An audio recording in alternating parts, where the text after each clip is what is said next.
दोस्तों, चलिए इस लेक्चर में हम बात करेंगे प्रोनाउन की और प्रोनाउन टेबल की, क्योंकि ये बहुत इंपॉर्टेंट है किसी भी सेंटेंस को बनाने के लिए।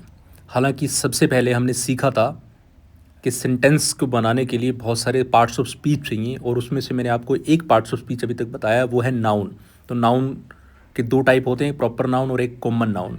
और कॉमन नाउन को फर्दर हमने दो पार्ट्स में डिवाइड किया था, एक होता है कलेक्टिव नाउन और एक होता है एब्स्ट्रैक्ट नाउन।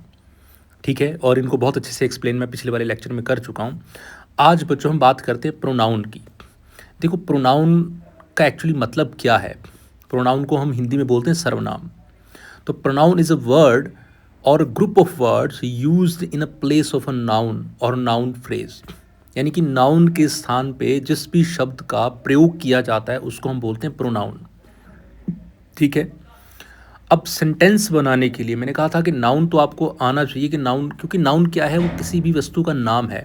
और जब आप उस वस्तु के नाम को किसी और शब्द से प्रोनाउंस करते हो तो उसको प्रोनाउन बोलते हैं। जैसे मान लो मैं बोलूँ कि Mohan Mohan Mohan is a boy. Mohan एक लड़का है। ठीक है, तो मोहन क्या है, एक नाउन है ना, तो वो किसी का नाम है। तो मोहन एक लड़का है। अब फिर से आपको मोहन के बारे में कुछ बोलना हो तो आप बोल सकते हो that he is a boy. अब जो ही वर्ड हो गया, ये आपका क्या बता रहा है, इसका प्रोनाउन का काम कर रहा है। अब जैसे आप ये बोलो कि that Mohan is a 10 year old. Mohan is 10 year old, तो आप इसको ऐसे भी लिख सकते हो, ही इज़ 10 ईयर ओल्ड।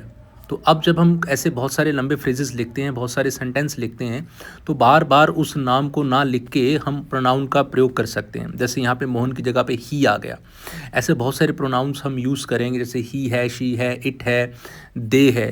वो इसलिए यूज़ करते हैं ताकि बार बार उस नाम को आपको नहीं लिखना पड़े। अगर हम बार बार ऐसे लिखेंगे like Mohan is a boy, Mohan is 10 year old, Mohan is good boy, Mohan is living in Dehradun, तो वो अच्छा नहीं लगता। तो इसलिए हमें प्रोनाउन की ज़रूरत पड़ती है। और he, she, it, they, you, ऐसे बहुत सारे प्रोनाउंस होते हैं, और इसको हम अच्छे से पढ़ेंगे किस में, प्रोनाउन टेबल में। अब जो प्रोनाउन टेबल को रीड करते हैं, स्टडी करते हैं देखो, कोई भी जब वाक्य बोला जाता है ना, कोई भी सेंटेंस बोला जाता है, तो उसमें ना तीन लोग होते हैं। एक तो जो सेंटेंस बोलता है, एक जिसको बोला जाता है, और एक जिसके लिए बोला जाता है। तो जो सेंटेंस बोलता है ना, उसको बोलते हैं फर्स्ट पर्सन, और वो जिससे बात कर रहा होता है उसको बोलते हैं सेकंड पर्सन, और जिसके लिए बात की जाती है उसको बोलते हैं थर्ड पर्सन।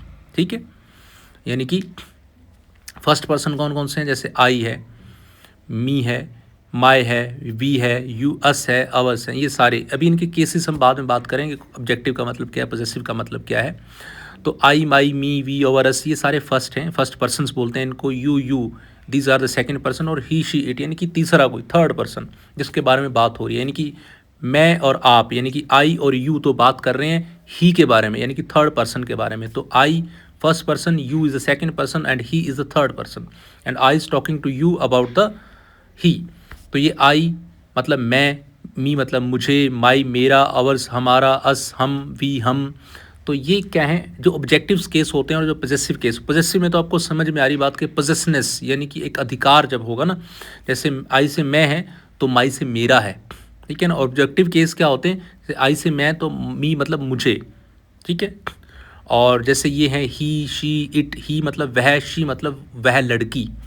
ओके, हिम मतलब उसे, हर मतलब उसकी, उस लड़की के लिए। हिज एंड हर्स, हर का क्या बन जाता है, हर्स बन जाता है। ऐसे इट का इट्स बन जाता है, और दे का देम बन जाता है, और देम का देर बन जाता है, और हु का होम बन जाता है, और होम से हुज बन जाता है। तो ये बड़ी सिंपल हैं। तो first person, second person, third person आपको याद रखना है। I the first person, you is the second person, and he is the third person. ठीक है, I, my, me, we over us, and you and he, she, it. तो ये बच्चों simple से प्रोनाउन थे। प्रोनाउन टेबल्स को आप समझ में आई होगी बात। कुछ सेंटेंस लिखते हैं जिससे आपको और अच्छे से चीज़ें क्लियर हो जाएगी। तो जैसे मान लीजिए मैं लिखता हूँ कि यह मेरा पेन है, यह मेरा पेन है, तो आप लिखेंगे दिस इज़ माई पेन। यहाँ पोजेसनेस की बात हो रही ना, माई मतलब मेरा, तो दिस इज़ माई पेन। और अगर मैं इसको ऐसे लिखूँ, यह पेन मेरा है, then what you will write, that यह पेन मेरा है, तो आप लिखोगे this pen is mine, this pen is mine. और जब ये माइन वर्ड होता है ना, इसके बाद कभी भी कोई भी वर्ब या कोई भी और अदर वर्ड्स नहीं आता। ठीक है, अब इनको और डीपली करेंगे, अभी तो सिंपली चीज़ें हम समझ रहे हैं। ये हमारी किताबें हैं, तो you will write out these are our books, these are our books, ये किताबें हमारी हैं। या आप लिखोगे ये हमारी किताबें हैं, दीज आर आवर बुक्स, ये किताबें हमारी है, तो आप लिखोगे दीज बुक्स आर अवर्स।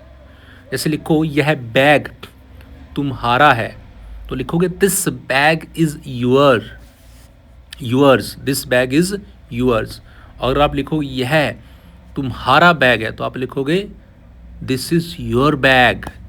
अब ये लिखो यह गाय उसकी है, या लिखो यह उसकी गाय है ना, तो यह उसकी गाय है, तो क्या लिखोगे this is his cow. Okay, this is his cow. और लिखोगे यह गाय उसकी है, तो दूसरा वर्ड बन जाएगा। तो माई, माइन, अवर, योर्स, हिज, ये सारे क्या हैं, ये सारे बच्चों प्रोनाउंस हैं। तो प्रोनाउन आपको सिंपली याद रखने हैं कि जो फर्स्ट पर्सन के प्रोनाउंस होते हैं वो होते हैं अपने से, जो बंदा बात कर रहा है, यू वाले होते हैं सेकंड पर्सन वाले, और थर्ड वाले होते हैं कौन, ही, शी, इट वाले। धीरे धीरे इनको और डीपली हम समझेंगे जैसे हम आगे बढ़ेंगे। अभी फिलहाल बेसिक हम समझे हैं कि नाउन क्या होता है, और उसके बाद हमने सीखा कि प्रोनाउन क्या होता है, और प्रोनाउन की टेबल को समझा हमने, फर्स्ट सेकंड थर्ड पर्सन क्या होते हैं। ठीक है, थैंक यू सो मच।